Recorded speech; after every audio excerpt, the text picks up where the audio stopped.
नमस्कार दोस्तों, welcome back to my channel. My name is Lalit Meena. आज की इस वीडियो में हम बात करेंगे एक सबसे इंपॉर्टेंट क्वेश्चन के बारे में। क्वेश्चन है हमारा, tell me something about yourself. ये बहुत सारे नहीं, सारे इंटरव्यू में क्वेश्चन पूछा जाता है।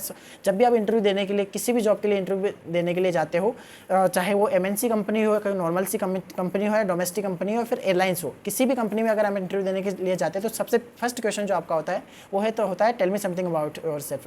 बहुत सारी एयरलाइंस के केबिन क्रू इंटरव्यू में या ग्राउंड स्टाफ इंटरव्यू में या फिर बहुत सारी MNC कंपनी के इंटरव्यू में लगभग 4 या 5 राउंड होते हैं।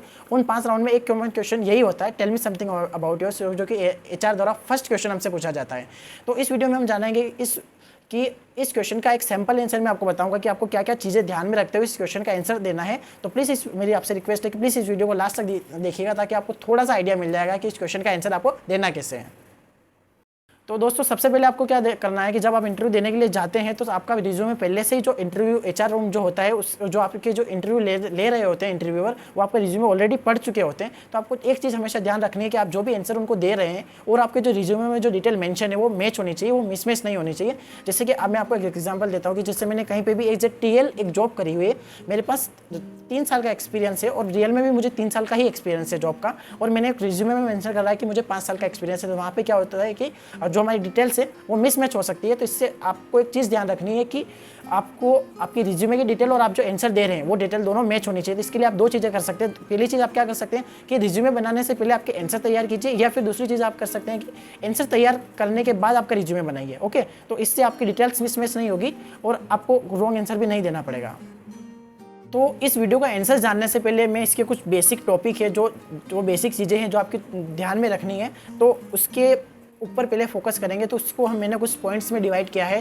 तो चलिए शुरू करते हैं। फर्स्ट पॉइंट हमारा होगा उसमें, जब भी आप इंटरव्यू देने के लिए जाते हैं, जब भी आप HR के सामने बैठे हुए होते हैं, या फिर इंटरव्यू ऐसे जो इंटरव्यूअर होते हैं उनके सामने बैठे हुए होते हैं, तो सबसे पहले वो आपसे क्वेश्चन पूछते हैं कि tell me something about yourself. अब आपके माइंड में आता है कि जब मैंने सारी की सारी डिटेल रिज्यूमे में मेंशन कर रखी है और इनको दे रखी है, तो ये क्वेश्चन हमसे क्यों पूछ रहे हैं, राइट? ये सबके माइंड में आता है कि हमने सारी की सारी अपनी जो हिस्ट्री होती है, जो हमारी बायोग्राफी होती है, सारी की सारी हमने रिज्यूमे में मेंशन कर रखी होती है। तो उसके बाद भी वो हमसे क्वेश्चन क्यों पूछते हैं?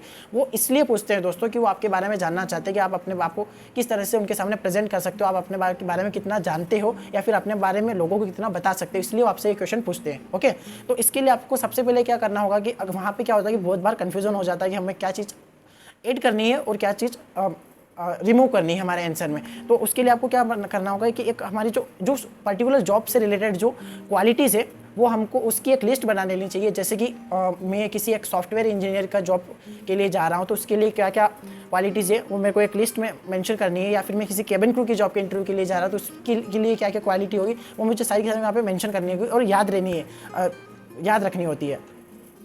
तो इसके लिए क्या करेंगे, जब आप इंटरव्यू की तैयारी कर रहे हो तब उस टाइम आप जो पर्टिकुलर जॉब की जो क्वालिटीज़ है एक पेपर में लिख लिया, उसके बाद उनको बताइए। जैसे कि मैं बताता हूँ अपने बारे में, एक एग्जांपल देके बताता हूँ। जैसे कि मैं उनको बोलता हूँ कि yes I am very hard working, हाँ मैं बहुत मेहनती हूँ, तो nobody will believe on you, कोई भी आपके ऊपर ट्रस्ट नहीं करेगा। इवन अगर मैं आपको वीडियो में बोल रहा हूँ कि मैं बहुत मेहनती हूँ या मैं बहुत हार्ड वर्किंग हूँ, तो आप भी मेरे ऊपर ट्रस्ट नहीं करोगे। तो इसके लिए क्या है कि मुझे एक सूटेबल एग्जाम्पल देने होंगे। तो दोस्तों, इसके लिए हमको कुछ सूटेबल एग्जांपल देने होंगे। एग्जांपल किस टाइप से मैं आपको बता सकता हूँ। फॉर एन एग्जांपल मैं अपना एग्जांपल देता हूँ। जैसे कि मैं बोल सकता हूँ कि now I am pursuing my MBA course and I am topper of my class and right now I am doing my job as well. जैसे कि इसके लिए मैं क्या कर रहा हूँ कि मैं उनको बता रहा हूँ कि मैं एक MBA कर रहा हूँ, उसके साथ में एक क्लास टॉपर भी हूँ, अपनी क्लास का एक टॉपर स्टूडेंट हूँ, और साथ में अपनी जॉब भी कर रहा हूँ। तो इसके लिए मैं क्या कर रहा हूँ कि उनको ये बता नहीं रहा हूँ कि मैं हार्ड वर्किंग हूँ, जबकि इनडायरेक्टली उनको पता चल रहा है कि हाँ ये एक जॉब भी कर रहा है, MBA भी कर रहा है और क्लास का टॉपर भी। डेट मीन्स ये जॉब कर रहा है, पढ़ाई भी कर रहा है, और पढ़ाई का खर्चा उस जॉब से हमने निकाल रहा है। तो मीन्स इसका मतलब ये है कि आप उनको बता नहीं रहे हो, फिर भी आपकी क्वालिटी शो हो रही है कि आप एक हार्ड वर्किंग है। तो यही चीज़ मैं आपको बताना चाहता हूँ कि जो भी आपकी क्वालिटीज़ है उसके लिए आप उनको बता रहे हो, तो उसके लिए एक सूटेबल और एक सच्चा एग्जाम्पल आपके पास होना चाहिए। जैसे कि मैं बताता हूँ केबिन क्रू इंटरव्यू के लिए कि यस आई लव ट्रैवलिंग, तो कैसे वो बिलीव करेंगे? अगर वो आपसे क्वेश्चन पूछ लेते हैं कि अच्छा आपने इंडिया में कहाँ ट्रैवल किया है, फिर इंटरनेशनल कहाँ ट्रैवल किया है, तो इसके लिए आपके पास एक प्रॉपर आंसर होना चाहिए। तो यही चीज़ मैं आपको बताना चाहता हूँ कि आप जिस भी क्वालिटी के बारे में बताते हैं उनको, तो आपके पास उससे रिलेटेड एक सूटेबल एग्जाम्पल होना चाहिए। ओके, और वो एग्जाम्पल जो है सच्चा होना चाहिए। नेक्स्ट पॉइंट पे हम आते हैं। हमारा जो नेक्स्ट पॉइंट है, अगर आपको ये समझ में आ जाएगा कि वो आपसे ये क्वेश्चन क्यों पूछ रहे हैं या फिर आपसे क्या जानना चाहते हैं, तो आपको डेफिनेटली इस क्वेश्चन का आंसर देने में कोई भी प्रॉब्लम नहीं आएगी किसी भी टाइप की। तो इसके लिए वो क्या जानना चाहते हैं आपसे, सबसे पहले वो आपको बेटर तरीके से जानना चाहते हैं, इसलिए वो आपसे क्वेश्चन पूछ रहे हैं। सेकेंड हमारा हो सकता है कि वो आपकी अट्रैक्टिवनेस के एक्टिवनेस के बारे में जानना चाहते हैं।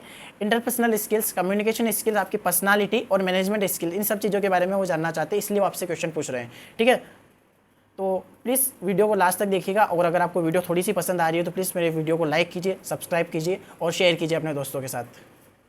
सॉरी दोस्तों, ये वीडियो थोड़ी सी लंबी जा रही है, बट ये जो बेसिक पॉइंट है ये हमको जानना बहुत ज़रूरी थे, क्योंकि अगर इन बेसिक पॉइंट के बारे में हमको पता नहीं चलता तो हमें क्वेश्चन क्यों पूछा जा रहा है, उसके पीछे रीज़न क्या है और हमको उस किस टाइप का आंसर देना है, वो हमको कभी भी पता नहीं चलता है। तो चलिए शुरू करते हैं।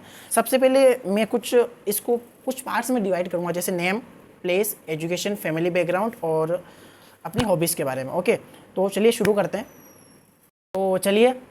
हैं।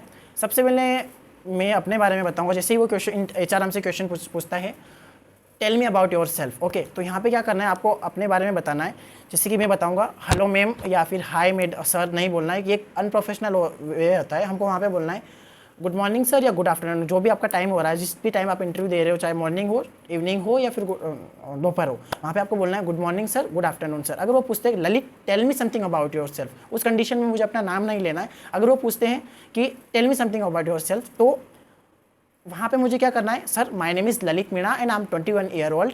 आई just completed my graduation in BSc from so and so college या यूनिवर्सिटी। यहाँ पे मुझे यहाँ पे आपको क्या करना है, आपकी कॉलेज, जिस कॉलेज से आपने ग्रेजुएशन कंप्लीट करी है या फिर आपने 12th क्लियर करी है या फिर जिस स्कूल से या फिर जिस बोर्ड या फिर जिस यूनिवर्सिटी से क्लियर करी है, वहाँ का पर्टिकुलर नाम लेना है।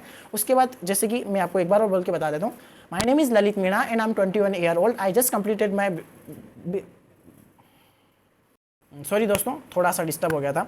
तो वहाँ पे आपको आंसर किस टाइप से देना है, my name is Lalit Meena and I am 21 year old. I just completed my graduation in bachelor of science from so and so college and I M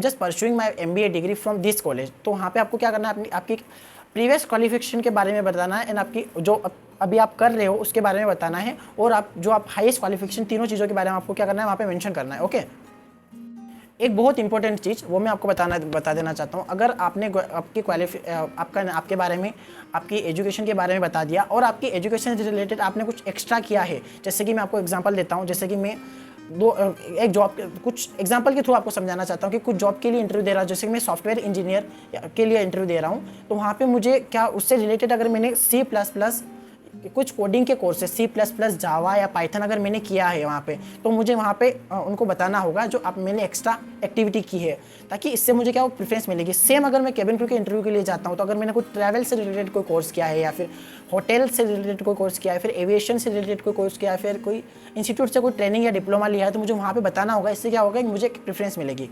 अब आते हैं हम हमारी फैमिली बैकग्राउंड के बारे में, कि फैमिली बैकग्राउंड के बारे में हमको कैसे बताना है। तो फैमिली बैकग्राउंड के बारे में सबसे पहले हम बताएंगे, जैसे कि मैं बताता हूँ अपने बारे में। I have 5 family member and I am eldest one. We are 3 siblings. I am eldest one, and I have 2 younger sisters. My father is a government servant, and my mother is a housewife and farmer as well. तो इस type से मुझे अपने family background के बारे में बताना है। सेम आपको आपके जितने भी फैमिली के क्या क्या करते हैं, आपके फादर क्या करते हैं, मदर क्या करते हैं, आप कितने ब्रदर एंड सिस्टर हो, तो उसके बारे में आपको बताना है। तो दोस्तों इस तरह से आपको आपकी फैमिली के बारे में बताना है। नेक्स्ट पॉइंट पे हम आते हैं जॉब और एक्सपीरियंस। ये 2 कंडीशन में 2 पार्ट्स में हम डिस्कस करेंगे इसको। फर्स्ट पार्ट होगा फ्रेशर के लिए, फ्रेशर जिसके पास कोई एक्सपीरियंस नहीं है, मान लो कोई 12th पास करके कोई जॉब के केबिन क्रू जॉब के लिए इंटरव्यू दे रहा है, तो उसको किस टाइप से आंसर देना है कि अगर उसने कोई अपनी स्कूल में या फिर अगर कोई ग्रेजुएशन पास करके इंटरव्यू दे रहा है किसी दूसरी जॉब के लिए, मान लो कोई केबिन क्रू किसी भी जॉब के लिए, तो उसने कुछ अपने पास्ट एक्सपीरियंस में जैसे कि अगर वो किसी NCC में किसी ने गोल्ड मेडलिस्ट या फिर रनिंग में उसने भाग लिया है, फिर किसी भी क्लास को मॉनिटर किया है, या फिर किसी भी एक्स्ट्रा करिकुलर एक्टिविटी में डांस, सिंगिंग, या फिर एक टीम प्लेयर जिसको हम बोल सकते हैं, टीम लीड करने का कुछ काम किया है, या फिर फ्री में किसी बच्चों को पढ़ाया है, तो या फिर टीच किया है, फिर कुछ सोशल वर्क किया है, उसके बारे में वो वहाँ पे बता सकता है। कि मैंने ये काम किया है और मेरी इस कॉलेज से या फिर इस स्कूल से मेरी स्कूलिंग या फिर मेरी कॉलेज ग्रेजुएशन कंप्लीट हुई है। ओके, इतना सा आपने को बताना है। अब एक्सपीरियंस पर्सन को क्या बताना है, सबसे पहले उसकी जॉब के बारे में, उसकी डेजिग्नेशन के बारे में वो किस कंपनी में काम करता है, अभी कर रहा है, किस कंपनी में काम करता था, उसने जॉब क्यों छोड़ी, इसके जॉब छोड़ने का रीज़न, और उस जॉब के प्रॉफिट, उस जॉब के नुकसान, क्या प्रॉब्लम थी, वो इस फील्ड में क्यों आना चाहता है। इस टाइप के सारे क्वेश्चन उससे पूछे जाते हैं। तो उसको थोड़ा सा जो भी है उसकी जो पर्सनल एक्सपीरियंस है उसको बताना है। तो यही था आज का वीडियो। एक दो पॉइंट और इसमें छूट गए, वो है हमारे हॉबीज़ के बारे में और हमारे स्ट्रॉन्ग पॉइंट के बारे में। हॉबीज़ के बारे में हमको कैसे बताना है, जैसे कि अगर मैं इंजीनियर का, अगर वहाँ पे कंप्यूटर साइंस, अगर मैं किसी सॉफ्टवेयर इंजीनियर का इंटरव्यू दे रहा हूँ या फिर केबिन क्रू का इंटरव्यू दे रहा हूँ, अगर वहाँ मैं बोलता हूँ कि I love football and I love cooking, तो वहाँ पे ये दोनों जो मेरी हॉबीज़ होगी, उन दोनों जॉब से रिलेटेड कोई भी वहाँ पे इसका कोई भी मतलब नहीं होगा। तो मुझे अगर इंटरव्यू दे देना, अगर आप जिस जॉब के लिए मैं इंटरव्यू दे रहा हूँ उससे रिलेटेड अगर मेरे पास जो हॉबीज़ है वहाँ पे अच्छी रहेगी। जैसे कि मैं कंप्यूटर साइंस के लिए, जो सॉफ्टवेयर इंजीनियर के लिए अगर मैं बोलता हूँ कि मुझे कोडिंग करना बहुत पसंद है, आई लाइक कोडिंग, और अगर मैं केबिन क्रू के लिए बोलता हूँ कि आई लव ट्रैवलिंग, तो ये दोनों चीज़ें थोड़ी थोड़ी मेरे फेवर में भी होगी और थोड़ी थोड़ी कंपनी की जॉब प्रोफाइल के फेवर में भी होगी। तो इस तरह से अपने जॉब से रिलेटेड हॉबीज़ बतानी है जो कि हमारे HR को भी इंप्रेस करे और हमारा क्वेश्चन है वो भी सही वे में जाए। ओके, तो यही है इस क्वेश्चन का आंसर। अब हमको बताना है अपने स्ट्रॉन्ग पॉइंट के बारे में। स्ट्रॉन्ग पॉइंट के बारे में कैसे बताना है आपको कि आई हैव, जैसे मैं अपने बारे में बताता हूँ, I have very good communication skills, जिसके चलते मैंने 1 साल तक एक BPO, इंटरनेशनल BPO में काम किया है, एक कस्टमर केयर एग्जीक्यूटिव की पोस्ट पे, जिसमें मैं क्या करता था कि कस्टमर से कॉल पे या फिर चैट पे इंटरेक्ट होता था। इस टाइप से आपको क्या करना है, अपनी क्वालिटीज़ बतानी है, अपनी स्ट्रॉन्ग पॉइंट बतानी है। इसीलिए मैंने आपको बोला था आपकी स्टार्टिंग में कि आपने जो है क्वालिटीज़ एक पेपर पे लिख लीजिए। तो दोस्तों यही था आज का वीडियो। प्लीज़ अगर वीडियो समझ में आया हो, चैनल को सब्सक्राइब कीजिएगा। थोड़ा सा अगर कोई भी डाउट है तो अपनी इंस्टाग्राम ID भी मैं यहाँ पे मेंशन कर दूंगा, और आपको कोई भी डाउट है तो आप मुझे कमेंट सेक्शन में पूछ सकते हैं। कैसा लगा अपने दोस्तों के साथ जरूर शेयर कीजिएगा। और इससे पहले एक प्रीवियस वीडियो मैंने एक बनाई थी, why do you want to become a cabin crew, आप केबिन क्रू क्यों बनना चाहते हैं, उसका भी लिंक मैं डिस्क्रिप्शन बॉक्स में दे दूंगा। तो आप प्लीज़ उस वीडियो को भी देखिएगा और इस वीडियो को भी जल्द से जल्द लाइक, सब्सक्राइब एंड शेयर कीजिएगा। तब तक के लिए शब्बा खैर, मिलते हैं नेक्स्ट वीडियो में। Good night.